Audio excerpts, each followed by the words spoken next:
Monsieur le Premier ministre, Mesdames et Monsieur le ministre, Mesdames et Messieurs, en vos grades et qualités, c'est avec gravité que je me tiens aujourd'hui devant vous, au cœur de l'île Longue, cette cathédrale de notre souveraineté, symbole de l'engagement constant de notre pays pour la dissuasion nucléaire depuis maintenant plus de 65 ans.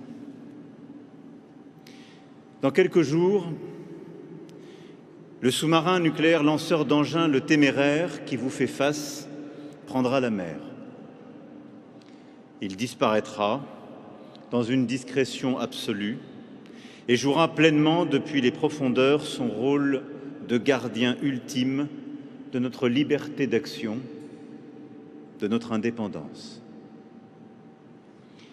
Tout cela, nous le devons à l'engagement continu de mes prédécesseurs, de nos armées, depuis le premier essai nucléaire français en 1960, la première alerte opérationnelle des forces aériennes stratégiques en 1964, la première pierre posée ici même, à l'île Longue, en 1965, et encore la première patrouille du SNLE le Redoutable en janvier 1972.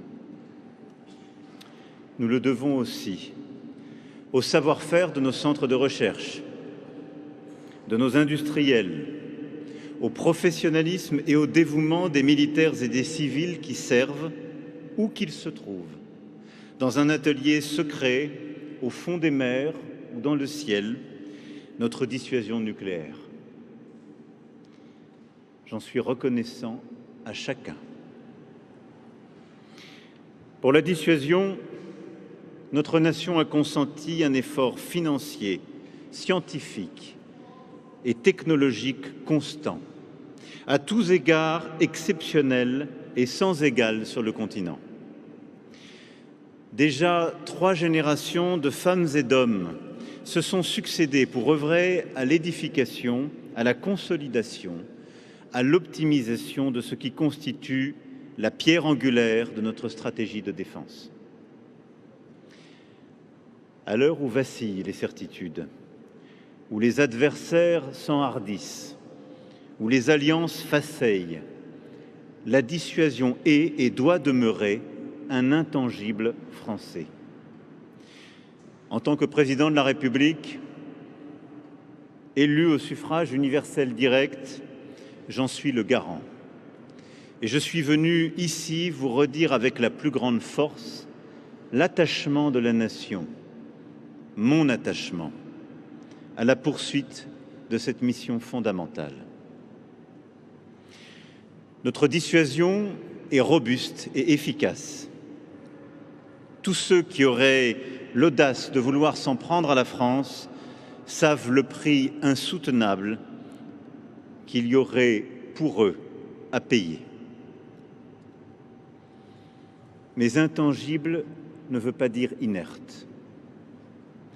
En février 2020, il y a 6 ans déjà, fidèle à la tradition républicaine, j'avais exposé les fondements de notre doctrine nucléaire et de sa place dans le monde. Depuis lors, les choses ont changé. Les 6 années écoulées, pour la France et pour l'Europe, pèsent comme des décennies et les derniers mois comme des années. Nos concurrents ont évolué, nos partenaires aussi. Le monde se durcit et les dernières heures l'ont encore démontré. C'est donc avec beaucoup de gravité que je viens aujourd'hui annoncer à la nation une évolution à la hauteur de nos défis nationaux et européens. Nous devons renforcer notre dissuasion nucléaire face à la combinaison des menaces et nous devons penser notre stratégie de dissuasion dans la profondeur du continent européen, dans le plein respect de notre souveraineté, avec la mise en place progressive de ce que j'appellerais une dissuasion avancée. Oui, nous vivons actuellement, au plan géopolitique, une période de rupture, pleine de risques, et nos compatriotes en ont pleinement conscience. Cette période justifie un durcissement de notre modèle. La Russie mène à l'Ukraine voisine une guerre lente et cruelle qui constitue, comme l'a identifié notre revue nationale stratégique, un risque majeur pour notre Europe. Cette même Russie assume un révisionnisme, un impérialisme brutal et, déjà forte d'un arsenal nucléaire pléthorique, ne cesse de développer de nouvelles armes. Des missiles nucléaires hypersoniques, d'autres à propulsion nucléaire censés voler sans limite, des torpilles nucléaires et même un projet particulièrement dangereux pour l'humanité d'armes nucléaires envoyées dans l'espace. La Chine, de son côté, s'est engagée dans un rattrapage à marche forcée des États-Unis. Elle fabrique plus d'armes aujourd'hui que n'importe quel autre pays. Elle a exposé encore récemment les derniers perfectionnements de sa triade. Nul ne sait quelles seraient les ramifications, directes ou indirectes, nucléaires ou non, d'un conflit qui éclaterait en Extrême-Orient ou ailleurs. Elle ne saurait en tout état de cause être sans conséquences pour nous. La Chine, comme la Russie, développe des systèmes de plus en plus sophistiqués de protection de leur territoire. Une logique qu'épousent d'ailleurs les Américains aussi, avec leur projet de Golden Dome. En Asie, les arsenaux ou les forces stratégiques d'autres États possesseurs, comme l'Inde, le Pakistan et la Corée du Nord, sont en pleine expansion. Par ailleurs, nous ne pouvons plus considérer les menaces de manière isolée, car de nouveaux liens sont apparus entre elles. Quel est le prix du soutien massif de la Corée du Nord à la guerre d'agression que mène la Russie? Quelles sont les ramifications du traité d'alliance entre les deux pays? Que dire de la dépendance extrême dans laquelle la Russie s'est placée vis-à-vis de la Chine? De tout cela, nous devons tenir compte. À cela s'ajoute la guerre en cours au Proche et Moyen-Orient, qui porte et portera son lot d'instabilité et d'embrasement possible à nos frontières, avec un Iran aux capacités nucléaires et balistiques non encore détruites. Sur cela, je reviendrai dans les prochains jours. Quant à nos alliés américains, qui eux-mêmes modernisent leur arsenal, ils jouent depuis 1945 et continueront de jouer un rôle clé dans la défense de l'Europe. Nous leur en savons gré. Et au plan de la dissuasion, ils participent directement à notre protection avec la mission nucléaire de l'OTAN. Mais leur récente stratégie nationale de sécurité et de défense manifeste un réagencement des priorités américaines et une incitation forte à ce que l'Europe s'occupe plus directement de sa propre sécurité. Il nous faut entendre cette invitation à prendre davantage en main notre destin. Et comme vous le savez, je ne dis pas autre chose depuis le premier jour de mon premier mandat. Il y a par ailleurs une autre caractéristique de la période que nous vivons. Dans l'atmosphère d'anomie actuelle, nous assistons à la fois à un renforcement du risque que les conflits franchissent le seuil nucléaire, mais aussi dans le même temps à une intensification de la conflictualité sous ce seuil. Et cela a des implications très directes pour nous. Le risque de franchissement est plus grand, d'abord parce que les conflits impliquant des puissances dotées, des États possesseurs ou proliférants s'accroissent. N'a-t-on pas vu tout récemment des explosions de violence impliquant l'Inde, le Pakistan, l'Iran, Israël?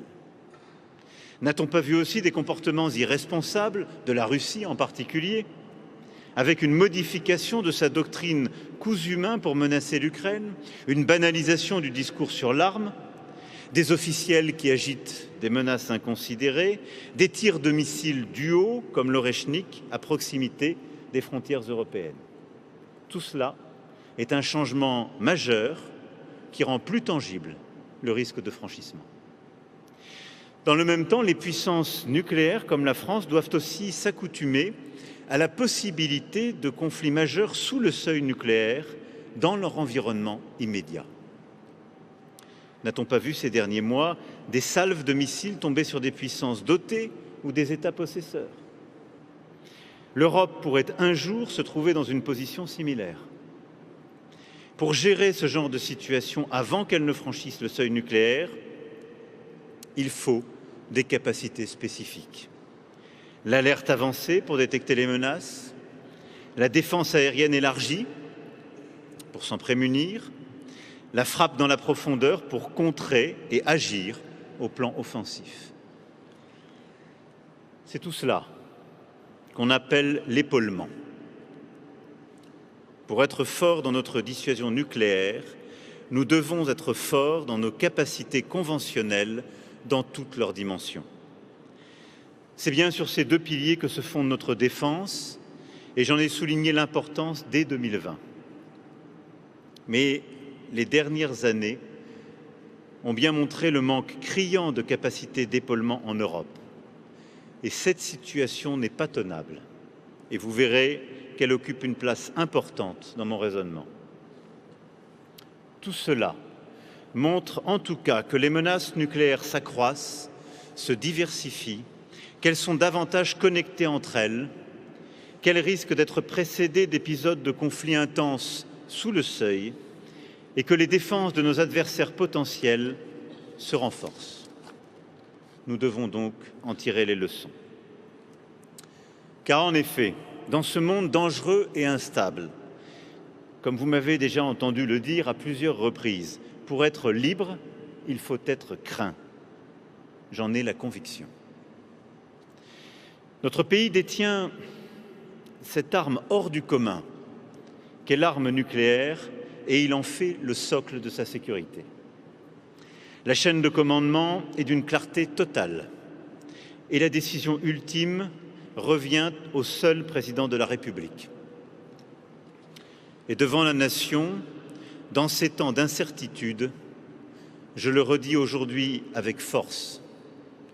En ma qualité de président de la République, je n'hésiterai jamais à prendre les décisions qui seraient indispensables à la protection de nos intérêts vitaux. Si nous devions utiliser notre arsenal, aucun État, si puissant soit-il, ne pourrait s'y soustraire. Aucun, si vaste soit-il, ne s'en remettrait. Un seul de nos sous-marins, tel que celui derrière moi, emporte avec lui une puissance de frappe qui équivaut à la somme de toutes les bombes tombées en Europe pendant la Seconde Guerre mondiale. C'est près de 1000 fois la puissance des premières bombes nucléaires. C'est donc un discours de puissance assumé au service de la paix que je viens vous tenir aujourd'hui. Et cette puissance, vous le savez mieux que quiconque, ne vient pas sans effort. Le maintien de la crédibilité de cet outil est le fruit de décisions importantes prises ces dernières décennies et accélérées ces dernières années.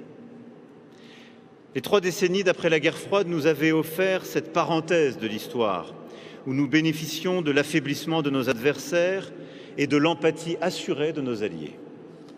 En conséquence, nous avions progressivement renoncé à la composante terrestre de notre dissuasion et nos arsenaux avaient décru. Ces temps pourtant si proches semblent déjà lointains. Dès 2017, j'ai pris acte de la fin des dividendes de la paix. Je me suis employé à assurer le renouvellement de tous nos moyens pour les prochaines décennies. Nos futurs sous-marins stratégiques ont été mis en chantier. Ceux qui assurent avec vaillance une présence permanente à la mer depuis 1972 verront donc la 3e génération prendre la mer, ici même, à l'île Longue.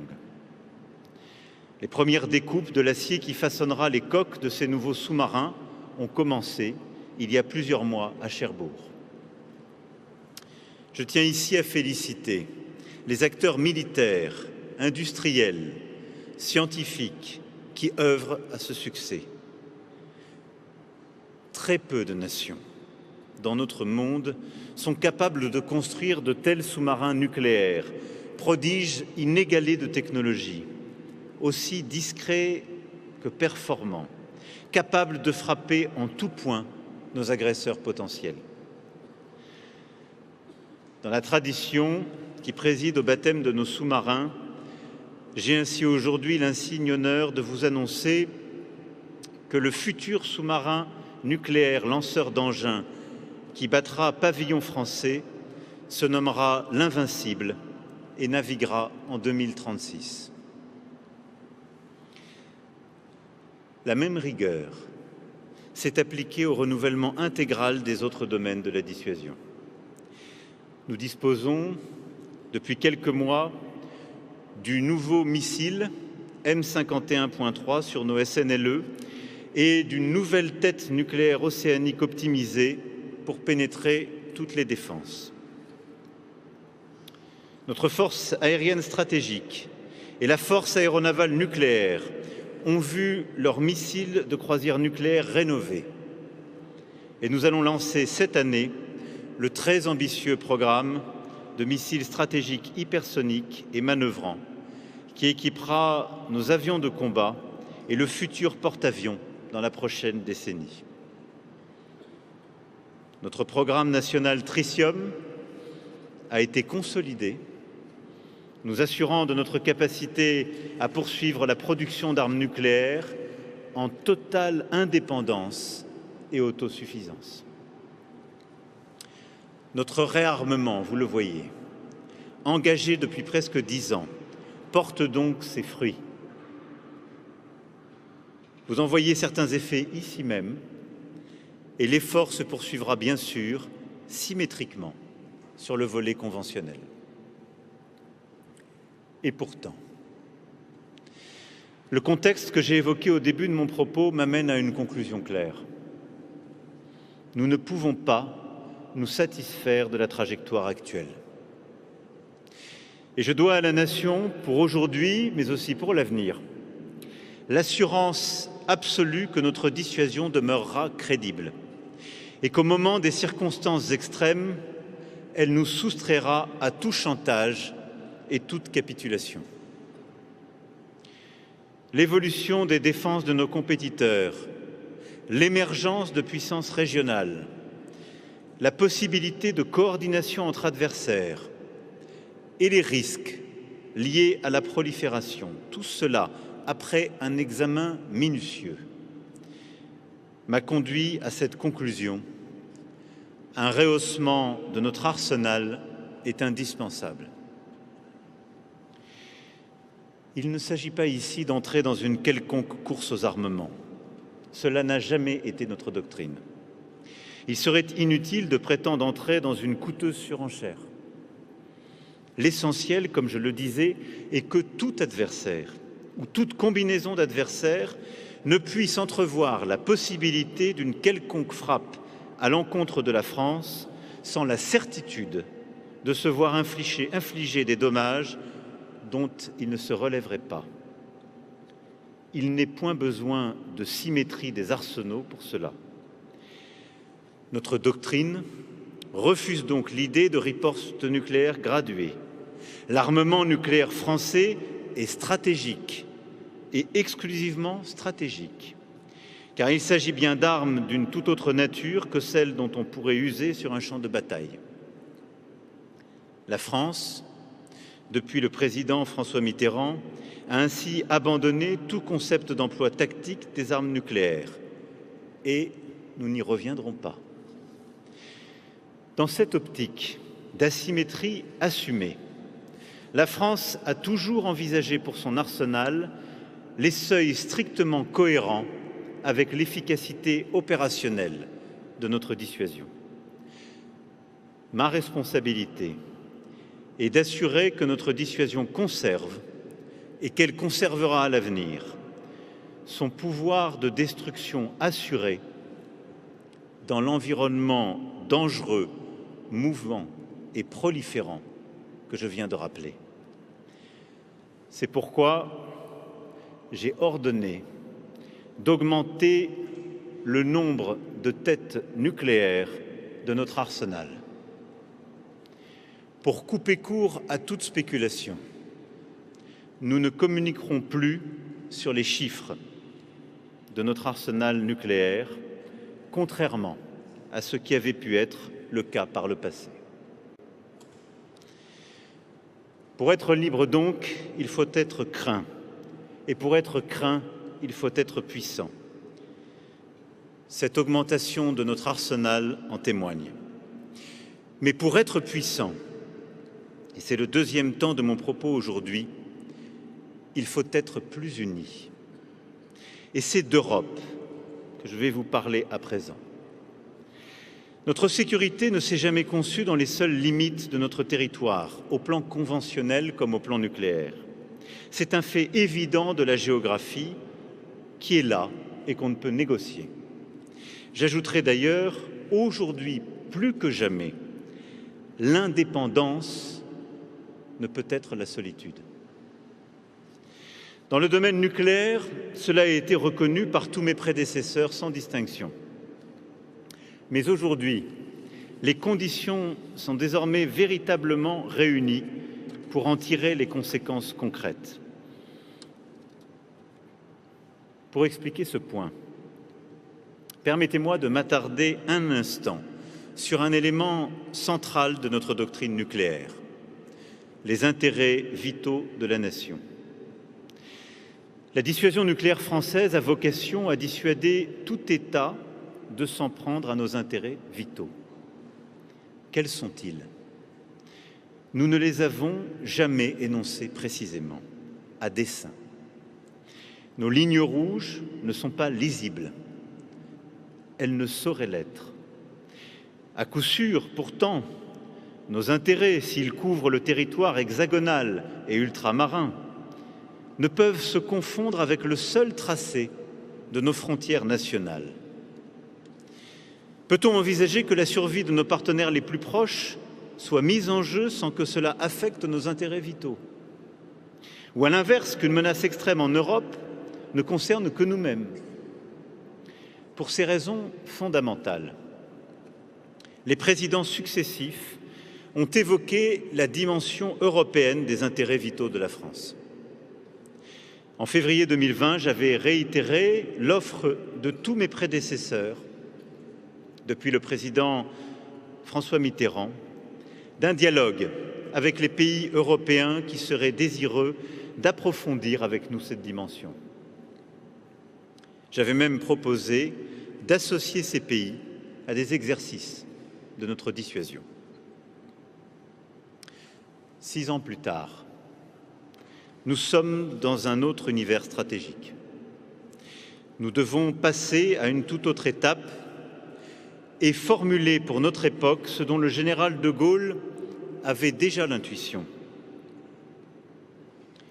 Je crois pouvoir affirmer que nos partenaires y sont prêts. Nous avons d'abord resserré, en juillet dernier, les liens avec le Royaume-Uni, partenaire majeur et puissance nucléaire indépendante avec laquelle nous reconnaissons depuis 1995 qu'il n'y a pas de situation engageant les intérêts vitaux de l'une sans que ceux de l'autre ne soient affectés. Nous avons renforcé nos coopérations nucléaires bilatérales, affirmé notre solidarité commune avec les Européens et ouvert la possibilité d'une coordination de nos dissuasions respectives. Dès cet hiver, de hauts responsables britanniques ont assisté pour la première fois depuis l'existence de notre dissuasion à l'un des exercices de nos forces aériennes stratégiques. Mais notre ambition doit être plus grande, car c'est la sécurité du continent, la nôtre, qui est en jeu pour l'avenir. Des contacts ont été pris avec un premier groupe d'alliés, à commencer, bien entendu, par notre partenaire essentiel, l'Allemagne. Ils ont répondu favorablement à l'offre de la France. Aujourd'hui, une nouvelle étape de la dissuasion française peut donc se concrétiser. Nous entrons sur le chemin de ce que j'appellerais la dissuasion avancée. Je préfère le dire tout de suite il n'y aura aucun partage de la décision ultime, ni de sa planification, ni de sa mise en œuvre. En vertu de notre Constitution, elle appartient au seul président de la République, comptable devant le peuple français. En conséquence, il n'y aura pas non plus de partage de la définition des intérêts vitaux qui restera d'appréciation souveraine pour notre pays. Et pour cette raison, comme dans les autres alliances nucléaires, y compris lorsqu'elles ont des plans et des procédures, il n'y aura pas de garantie au sens strict du terme.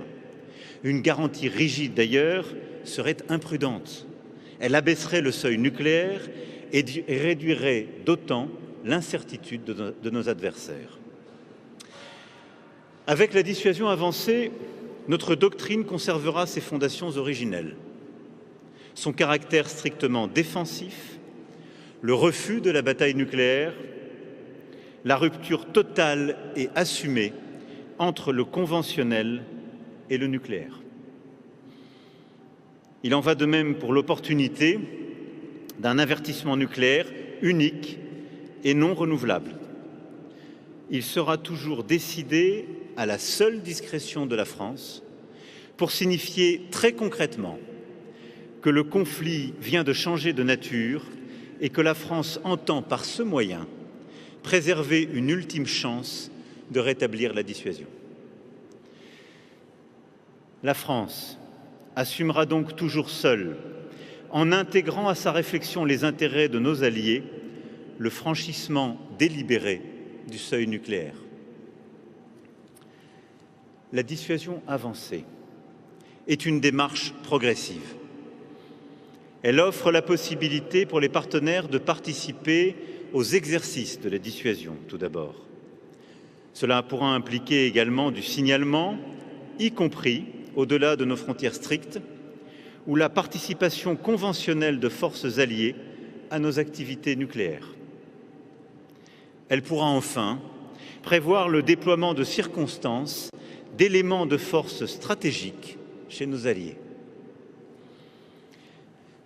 Et de la même façon que nos sous-marins stratégiques se diluent naturellement dans les océans, garantissant une capacité permanente de frappe, nos forces aériennes stratégiques pourront ainsi se disséminer dans la profondeur du continent européen.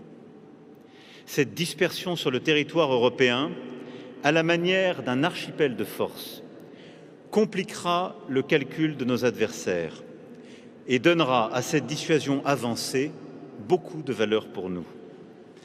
Elle renforcera notre défense en lui accordant du champ. Elle lui offrira une profondeur stratégique nouvelle, cohérente des enjeux de sécurité en Europe.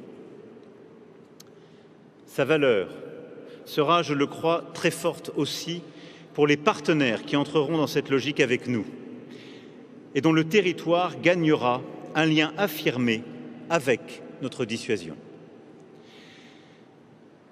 Il a été clair, dès le début, pour nous et pour nos partenaires, que cet effort viendrait en plus de la mission nucléaire de l'OTAN, à laquelle, je le rappelle, nous ne prenons pas part.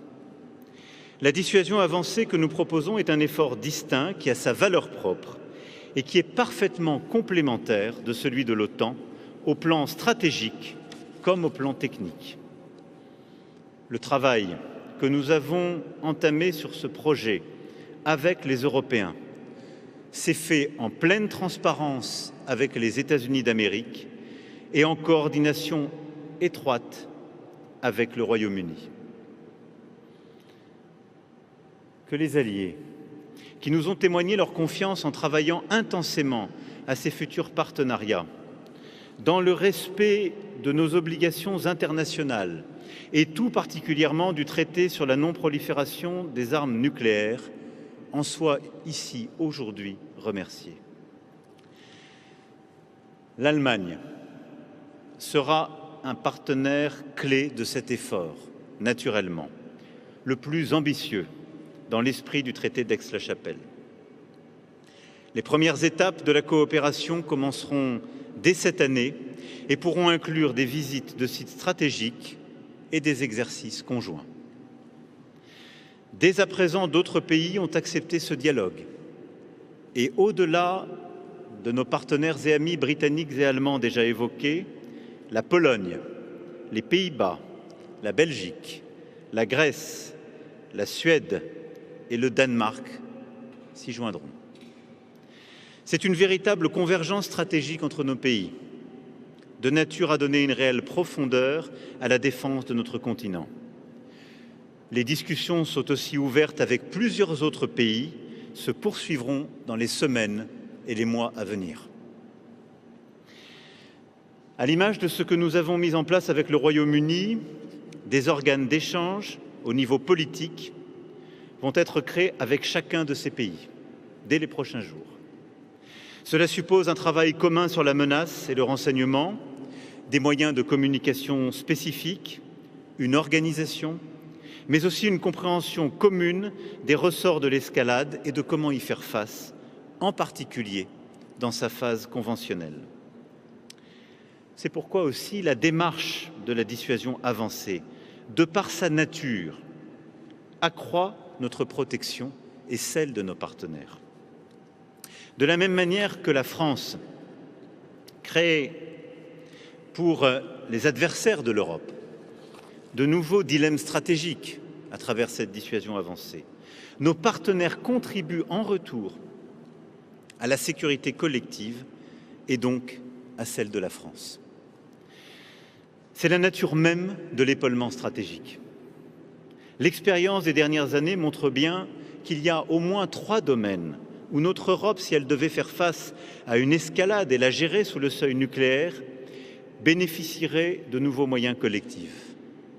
L'alerte avancée, donc la capacité par une combinaison de satellites et de radars de détecter et de suivre les missiles qui pourraient nous viser. La maîtrise de notre ciel avec la défense aérienne élargie et les protections antimissiles et antidrones. Et enfin, les capacités de frappe dans la grande profondeur. En entrant avec nous dans cet épaulement réciproque, les pays partenaires peuvent aider à renforcer les capacités de l'Europe dans ces 3 domaines. Ce serait une juste répartition des efforts. Et la France y sera donc clairement gagnante. D'ores et déjà, les projets avancent et nous continuerons de forcer le pas. Pour ce qui est de l'alerte avancée d'abord, le programme Jewel donnera des capacités souveraines aux Européens pour détecter depuis l'espace les missiles qui les viseraient. Pour ce qui est de la défense aérienne, le système SAMTE-NG offrira des performances de premier rang mondial. Déjà, le Danemark et l'Ukraine en ont annoncé l'acquisition. Pour ce qui est de la frappe dans la profondeur, l'Allemagne, le Royaume-Uni et la France, dans le cadre de notre initiative dite ELSA, vont travailler ensemble à des projets de missiles de très longue portée. Cela nous donnera de nouvelles options pour gérer conventionnellement l'escalade, à l'heure où les adversaires déploient technologies et armements nouveaux. À mesure que s'intensifiera le partenariat, d'autres projets, d'autres contributions verront le jour, dans un esprit de complémentarité et de souveraineté européenne. Voilà donc la nouvelle épaisseur que je souhaite donner à la défense de la France et la nouvelle cohésion qui en résulterait pour notre continent. Vous le mesurez, c'est une évolution majeure que j'ai souhaité donner à notre dissuasion. Le contexte permettant enfin de mettre sur ces mots de dimension européenne prononcés par presque tous mes prédécesseurs, une réalité qui bénéficie à la fois à notre pays et à nos alliés. Mais dans la période troublée que nous vivons, il sera nécessaire aussi de repenser les règles qui régissent la sécurité de notre continent et du monde. C'est tout un cadre qu'il faut recréer. Et les Européens devront pouvoir y prendre pleinement leur place et y défendre leurs intérêts. Ils le pourront d'autant plus qu'ils auront su prendre leur part du fardeau, renforcer leur autonomie stratégique et prendre les décisions majeures que je viens d'évoquer. Aujourd'hui, en effet, les accords internationaux de maîtrise des armements sont à la peine. Regardons la situation avec lucidité. Chacun a pris ses libertés. Les États-Unis ont mis fin au traité sur les missiles antibalistiques. Les États-Unis et la Russie ont mis fin au traité sur les forces nucléaires intermédiaires, dont la Russie violait depuis longtemps les dispositions. Le traité New Start, qui encadrait les arsenaux nucléaires américains et russes, a cessé d'exister il y a quelques semaines. La Russie a dératifié le traité d'interdiction sur les essais nucléaires, que les États-Unis n'avaient, eux, jamais ratifié. Une reprise des essais romprait un moratoire de près de 30 ans. La Chine, quant à elle, en plein rattrapage, ne s'associe à rien. Alors disons-le franchement, le champ des règles est un champ de ruines. Et l'animosité ambiante se prête assez peu à la confiance qu'il faut pour rebâtir les normes de sécurité collective. C'est pourquoi nous avons raison de durcir notre position et de prendre les décisions que je viens d'annoncer. Et cette anomie, malheureusement, ne vaut pas que pour ceux qui ont déjà l'arme, mais aussi pour ceux qui cherchent à l'acquérir. La conférence d'examen du traité sur la non-prolifération des armes nucléaires se tiendra en mai, dans un paysage lourd de menaces, avec les progrès inquiétants du programme nord-coréen, la crise iranienne, mais aussi les tentations croissantes de tous ceux qui, en Asie, en Europe ou ailleurs, cherchent des alternatives aux garanties de sécurité sur lesquelles ils croyaient pouvoir compter. Tel est l'esprit des temps. Mais la France ne compte pas s'y résoudre. Dans le domaine de la maîtrise des armements, notre propre bilan est en effet exemplaire. Et je veux aujourd'hui ici le rappeler. Nous avons démantelé la composante terrestre de notre dissuasion et nos installations d'enrichissement à des fins militaires. Nous avons cessé nos essais nucléaires, développé un système performant de simulation et toujours refusé toute course aux armements. La démarche de dissuasion avancée que nous proposons n'est pas escalatoire. Et en ce qu'elle accroîtra le sentiment de sécurité en Europe, elle est résolument bénéfique pour ne pas encourager un jour les risques de prolifération sur notre continent. Mais c'est surtout de logique que nous devons changer. Oui, les Européens ont pris l'habitude que leur sécurité dépende de règles faites par des tiers, en d'autres temps, défaites aussi, parfois à leur insu, souvent à leurs dépens. Soyons clairs, l'architecture de sécurité européenne, c'était cela. Des accords datant de la période de guerre froide, négociés par d'autres que nous, y compris quand ils nous concernaient, et qui ont été dénoncés par ceux-là même qui les avaient signés, sans aucune concertation, quand bien même ces derniers étaient nos alliés. Notre époque appelle une autre méthode. Nous devons reconstruire un corpus de règles, mais pour ce qui nous concerne, à partir de nos intérêts de sécurité et ceux de notre continent. Cela passera tout d'abord par un travail que les Européens doivent conduire sur la manière dont doit être organisée la stabilité de notre Europe. J'invite donc les partenaires à se joindre aux premiers travaux que nous avons entamés avec les Allemands et les Britanniques sur ce sujet. Les convergences organisées dans le cadre de la dissuasion avancée y aideront. Lorsque nos intérêts européens seront établis, il sera possible d'aller plus loin et d'ouvrir un cadre de négociation afin de contrôler certaines capacités conventionnelles et leur positionnement. Cette démarche est à préparer dès à présent par l'accroissement de notre indépendance européenne. Et elle doit viser demain à un nouveau cadre de sécurité sur tous ces sujets, en particulier entre Européens et Russes, à tout le moins, et au niveau international, en cherchant à impliquer les États-Unis d'Amérique et la Chine, y compris concernant les capacités nucléaires sur une base équitable. Mais ce que je souhaite plus que tout, vous l'aurez compris, c'est que les Européens reprennent le contrôle de leur propre destin. N'oublions pas, tout ceci étant dit, qu'au-delà de la comptabilité des arsenaux et des architectures de sécurité, il y a une dimension éthique à ce dont nous parlons. L'arme nucléaire a sa charge d'épouvante. Ces questions morales ne se résument pas aux lois d'airain de la stratégie, avec ses logiques désincarnées.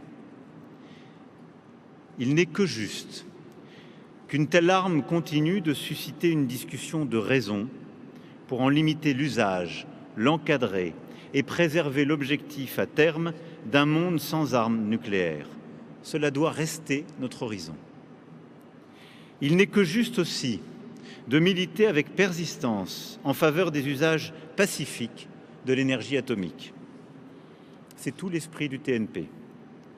Et la France est en bonne position pour promouvoir à cet égard le nucléaire civil. Après tout, quel autre pays repose sur cette énergie comme nous, l'énergie nucléaire qui permet de produire 70% de notre électricité? Une énergie décarbonée à bas coût qui rend notre pays attractif.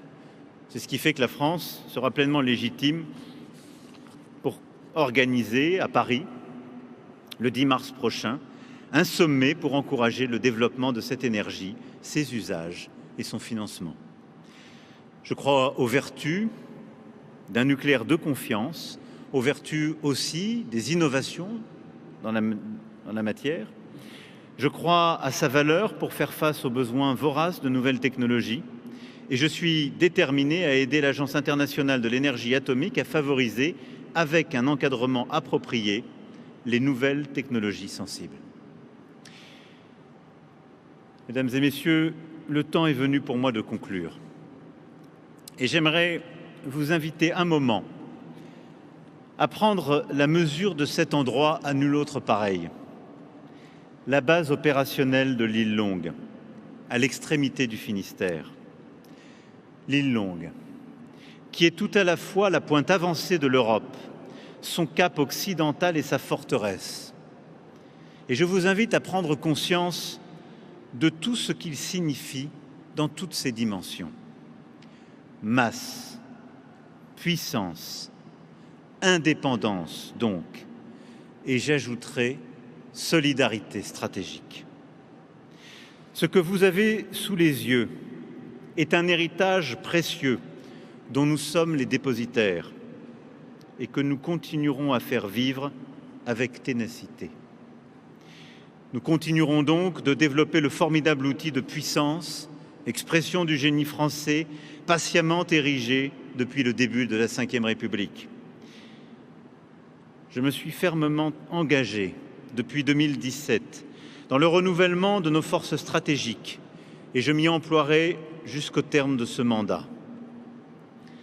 La France sera forte d'un feu nucléaire modernisé, puissant, souverain et adapté à nos menaces. Toujours souveraine, elle sera forte aussi de son enracinement dans l'espace européen, de la profondeur stratégique qu'il lui donne, du renforcement des liens entre alliés et des complémentarités nouvelles qu'ils permettent. Le demi-siècle qui vient sera un âge d'armes nucléaires. La France, déterminée, libre, confiante, y tiendra tout son rôle. Elle continuera de se fortifier et pour son propre bénéfice, elle arrimera ce cap sur l'Atlantique au socle européen. Tel est mon message aujourd'hui. Soyons puissants, soyons unis, soyons libres. Vive la République, vive la France.